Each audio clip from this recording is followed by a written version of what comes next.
That's better.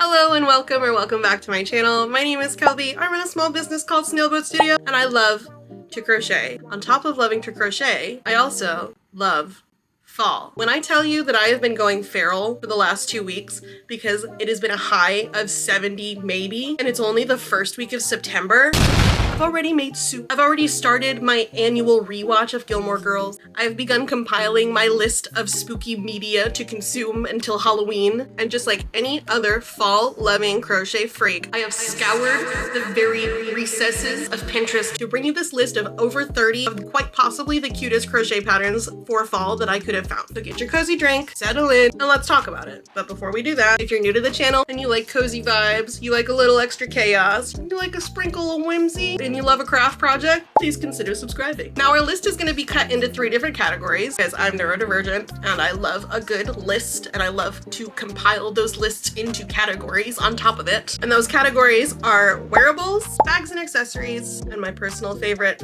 home decor. Let's go. So our first category is wearables, and as much as I tried really hard not to include like 85 to 90% sweaters, I did not achieve that goal, which is fine because it's fall. Sweater weather. First up, we have this super cute snail sweater. I am not even exaggerating when I say that I would probably do some dastardly things to own this snail sweater. This sweater is high on my list, super high. Like imagine this in like browns and oranges and like maroons. How cute. It would be retro, it would be fall. If you've ever watched Michelle Jasek here on YouTube, she's very big into retro vibes. I'm very big into retro vibes. We have a lot in common in that sense. And every time she does a pattern, she's like, you know, all these retro colors. And I'm like chomping at the bars like, yes, those are the colors. So this sweater in fall colors, so cute. Starting off really strong.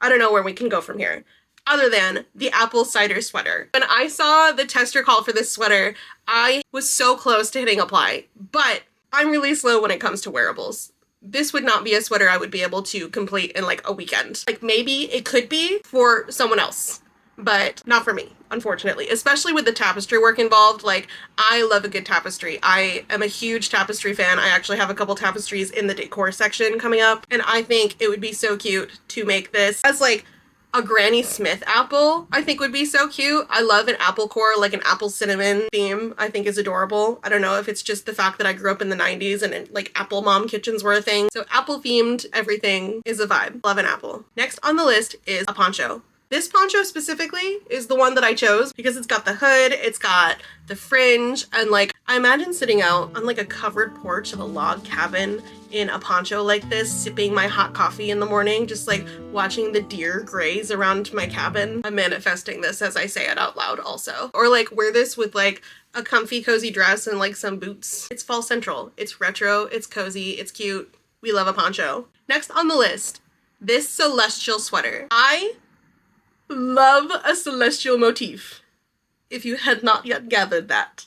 I'm a huge whimsy goth fan when it comes to aesthetic. I dream of having a bedroom akin to like a grungy teenage girl in the 90s. Everything like celestial and kind of like bronzy and like candles everywhere, and like I'm wearing this sweater while I'm writing in my journal and listening to the Cranberries. I actually have already started this sweater and I have it almost done. I have to do like some work on the sleeves and I have to do the back panel with the 3 granny squares, but other than that, it's pretty much done. And I say that and it's like, you know, 6 more hours worth of work for me personally, but hey. I started it last year and I started it in almost these exact colors. It's giving witchy, it's giving whimsigoth, very fall, 10 out of 10. Up next is this adorable granny square sweater. Again, retro colors, fall colors. The green and the orange and the cream are absolutely sending me. Like, this is so cute. And imagine crocheting also like motifs to go on some of the granny squares, like make it look like extra patchy, like you're wearing a giant quilt. And this picture also with the addition of the Hobbit is a little bit of foreshadowing of what else is to come in our later lists. So pay attention. Next up, once again, we're talking about retro, we're talking about vintage, we're talking about this Merry Mushroom top. Oh my god. When I tell you the scream that I scrumped when I first saw this top a few months ago, like I added it to my fall list. I was like, put it on there, get it in there. You could make this as a sweater if you wanted to. You can just lengthen the sleeves or you can layer it. I would layer it with this exact top. Next on the list is this adorable fox pinafore dress. Foxes are a quintessential fall motif, fall aesthetic. I love a fox in the fall, a fox in the winter. They're just so cute with their big cozy bushy tails, and they're literally made of fall colors. Are you telling me that that's not a pumpkin pie that somebody breathed life into? Are you kidding me? So cute. The final thing that we have on this list, I also consider to be a quintessential fall experience, and that is this Charlie Brown sweater. It's literally just granny stitches as a sweater. It's just the color changes of the zigzags. Like, imagine hosting a Peanuts themed party for your friends for the fall. You make like the Snoopy Thanksgiving meal and you watch The Great Pumpkin Charlie Brown, and then you watch Charlie Brown Thanksgiving, and you're wearing this super comfy cozy Charlie Brown sweater. Chills. Adorable. That does it for our big wearables. We are moving on now to our bags and accessories. Now, remember when I mentioned that this sweater having the Hobbit as part of the flat lay was foreshadowing the lists to come? Hobbit purse! Imagine going out and doing your fall activities and they're like, oh, for your apple cider and your apple cider donuts and your pumpkin, it will be $125,000 million. And then you reach down and you pull out those dollars from a Hobbit door and you say, here is my money for my baked goods and my delicious apple cider. Because for some reason it has now reverted back to being 85 degrees and I need an ice cold apple cider or I'm going to die because I'm sweating because I chose to wear a sweater. Imagine. Next is this super cute swirly purse. Like, it's so simple, but just imagine all the different color combinations you can do that are very fall-ish. You can do like, colors that you have here, like all the different leaf colors. This is not a Halloween video. That'll come out closer to the end of the month, but you could do this in Halloween colors and it would be so cute. Like candy corn colors or another Halloween-y thing, Coraline colors, like different blues and purples as the swirly would be so cute with like buttons or stars sewn all over it, or both, who's to say? Next we have goose mittens. I'm simply so smitten with these mittens. They're so cute. I actually own this pattern already. I have yet to make it because when I first bought it, I was still a like massive beginner. So I was just really intimidated with like the gauge and like whether or not they were gonna come out too big or too small because I was making them for someone whose hands are much larger than mine. They are so cute. Imagine walking around just talking like this with your goose mitten to everyone passing by. Now, we've already had apple sweater, but what about apple earmuffs? Go to the apple orchard, wear your apple sweater, wear your apple earmuffs, get a million compliments, and say, thanks, I made it. You will be the cutest person that has ever walked into that apple orchard, I guarantee it. And this is a free tutorial. Free. The fact that this artist is just giving this information away for free is entirely magical. These are so cute. Next we have one of the most impractical pieces of clothing you could ever own, but I love them all the same because they're just so adorable. These fingerless gloves made of granny squares. Fingerless gloves are completely impractical. Like, there's no use for them. They are just there to be cute. Up next is this lovely little acorn bag. You cannot have fall and not have acorns. That would be illegal, I think. This one is for all of my friends who are just as extra as I am when it comes to their love of pie, or all things pie themed. Pumpkin pie beret. I love berets. I love pie. I love a pie motif. I want to make a pie purse. I have half of one actually already done in my whip pile, but it's a cherry pie, which is fine. Still feels very fall, but this pumpkin pie beret is something that I will make when I wear also my cherry pie bag out, and I will just be a little pie fairy and give out hand pies. Just give them out to the people. Here you go. I'm the pie fairy. Take a pie, please. I beg you. Now this next one is actually very special and near and dear to my heart because back when I was one of the OG tumblers in 2010, I tried really hard for a time in my life to have an aesthetic blog. I didn't achieve it, but something that really mattered to me was very specifically this picture of this hooded cowl that looks like a little fox. I was like, I need this or I probably won't survive. Like, I don't know what to do if I don't ever own this. Well, hello. Past me, it's me from the future, and I promise you that I'm going to make us this fox hood. Next is a pattern that I have actually made before. I made this for one of my friends for Christmas last year, and it is a Very Hungry Caterpillar scarf. I cannot tell you how much I love the Very Hungry Caterpillar. I am obsessed with everything Eric Carle. I love children's books. I am also an illustrator on top of a crocheter, and it's my dream to one day illustrate a children's book, and he is a big inspiration for me in my art. So I love this scarf. I have been meaning to make myself one too. It just took me forever and ever to make, but this is a really good pattern and I highly recommend it. And it would be so cute to wear one, obviously, especially if you wear it while you wear your Apple earmuffs. That was everything on my bags and accessories list. Finally, we're going to move on to home decor.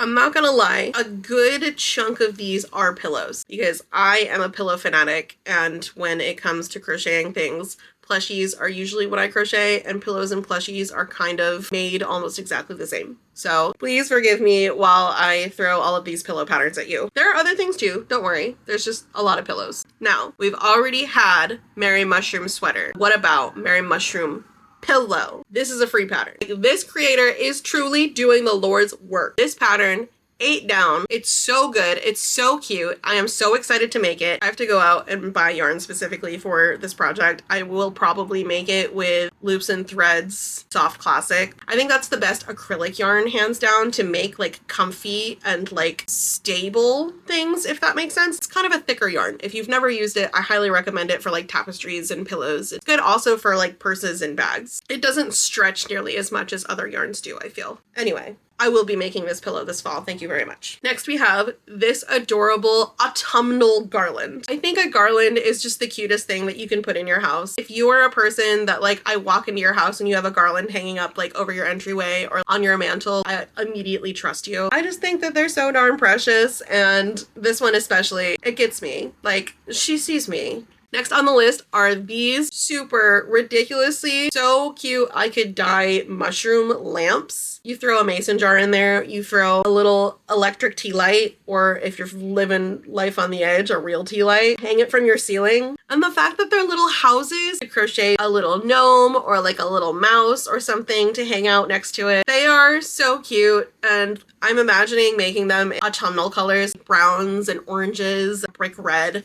I think would be so cute for fall. Next up is this bear pillow. I think it's so cute. It would be so fun to make this with a different kind of fluffy yarn or fuzzy yarn. You could make it white too for winter. You could make a black bear. You could make it into a panda bear, whatever kind of bear you want. This one specifically is very fall. It's giving fall. It's giving I'm cozied up with my favorite book and a cup of chai, and I'm gonna snuggle up with my little teddy bear pillow next to a fireplace. Up next, this is a little Halloweeny, but I think pumpkins are just fall-y all around, and we've already talked about how the peanuts are also fall coated. This Snoopy tapestry. I see this up on a wall over a coffee cart or in your kitchen somewhere. I see it on a gallery wall full of fall themed things. I think it'd just be so darling, put a little pumpkin Snoopy in your house. Up next are these granny square pumpkins. I've seen a lot of crocheted pumpkins with like a cinnamon stick or just a twig popped into the middle of the pumpkin as the stem, and they're always ribbed pumpkins, but I don't think I've ever seen a full pumpkin made of granny squares. The color combinations you could do with this, you can make it to match whatever your fall aesthetic is, and I think they're so cute. We can't really put anything on our coffee table because of our cats, and I don't really have extra shelves in the house for extra decor because we are maximalists and we just have so many trinkets and things and tchotchkes all over our house on every single shelf. But if you have room, this would be so cute in your house. Once again, we're talking about hobbits. A hobbit door pillow. You're cozied up in your comfiest, coziest jammies. It's raining outside. The leaves are falling.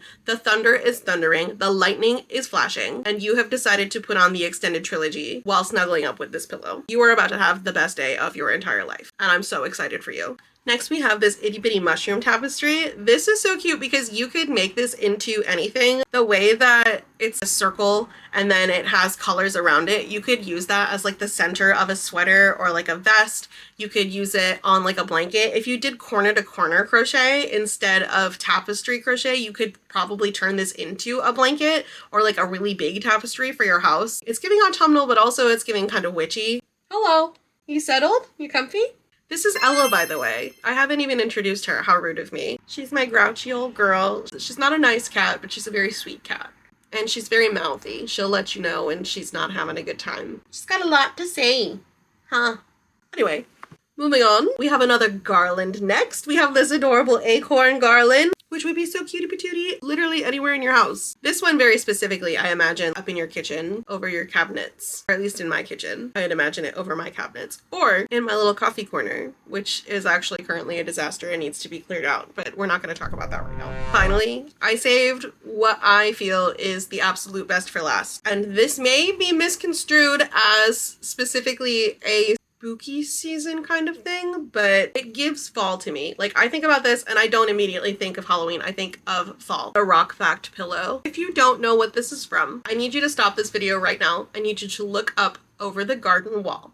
I need you to sit down for an hour and a half. I need you to consume it in an extremely feral manner. Just drink it all in as deeply as you can. Then come back to this video so you can click the link to go to this free tutorial to make this pillow. I love Over the Garden Wall. I actually really want to design some Over the Garden Wall patterns, or at the very least make some Over the Garden Wall themed things this year, because it is truly my favorite show that has ever existed. I listen to the soundtrack whenever I need to calm down and relax. It's so charming. It's such a beautiful piece of media. It should be taught in history of animation classes. I love it so much. I have an Over the Garden Wall tattoo, and it's not even the only one I'm ever going to have. This is just the first one in a series of them that I plan to have on my body. For real, if you've never seen it, go watch it right now. And that is it, my friends. Those are all of the patterns that I found on the internet that I am currently obsessed with and want to make so bad, even though I know I don't have the time to make every single one of them. You can find every single one of these patterns listed in the description below with their links. All of the free ones have a little star on them. If you like this video, please give it a big thumbs up. Tell me in the comments which of these patterns you're going to make, which ones were your favorite, which ones you have made before, and if you've had a good time hanging out with me, please feel free to subscribe. I have a very lofty goal of getting to 1,000 subscribers by Christmas, so if you could help me out with that goal, that would be literally so amazing, and I would love you forever. For behind the scenes content, bloopers, exclusive vlogs, stickers, fun stuff, you can also join my Patreon. My Patreon is called the Cutie Pie Club. These are all of the current members of the Cutie Pie Club. Now, get down on your couch, get cozy, and get to crafting. And I'll see you next time. Bye!